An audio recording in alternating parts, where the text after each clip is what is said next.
Usap-usapan ngayon sa social media ang napakabigat na revelasyon ni Abigail Wright na gumulantang sa mga nakakarami.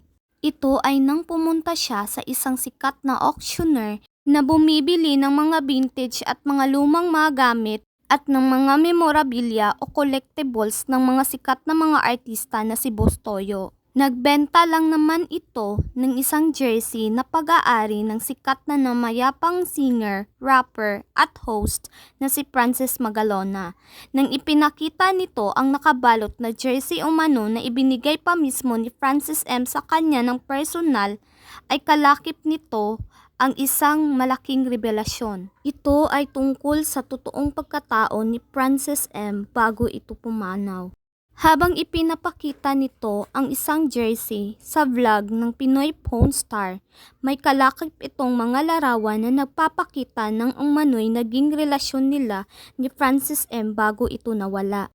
Si Abigail Wright ay isang flight attendant noon. Ikinuwento nito na noong taong 2007 nang makilala niya si Francis M nang pumunta siya sa show ng Eat Bulaga bilang isang audience. Hiningi raw umano ni Francis M sa kanya ang kanyang numero sa telepono at doon daw sila nagsimula sa kanilang pag-iibigan. Dahil sa malalim na pag-iibigan ng dalawa ay nagbunga ito.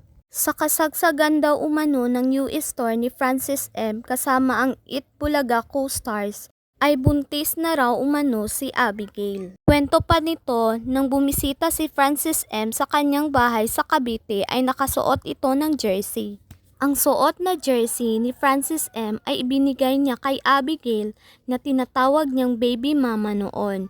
Kalakip ng ibinigay na jersey ay ang alaala na sinabi nito na, "Aniya, baby mama, itong jersey na ito na suot ko ay ibibigay ko sa iyo na kung sakaling mamiss mo ako, suotin mo lang ito, yakapin mo at ilagay mo lang sa iyong tabi bago ka matulog."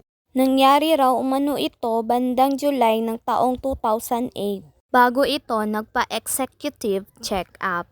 Eto na yung mga panahong nagsasuffer na sa matinding karamdaman si Francis M sa sakit na cancer. Habang nasa ospital si Francis M, tumatawag pa raw umano ito sa kanya araw-araw upang kamustahin ang ipinagbubuntis niya na anak nito. Nasilayan pa ni Francis M ang sanggol na 2 buwan noon bago ito pumanaw.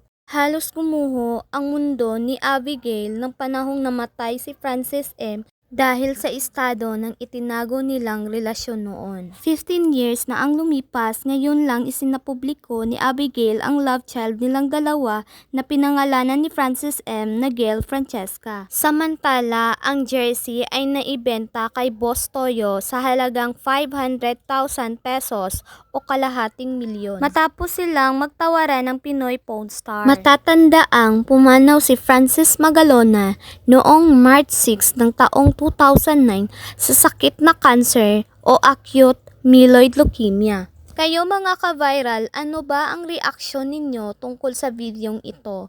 I-comment nyo sa baba. For more videos, please like, share, and follow. Thank you!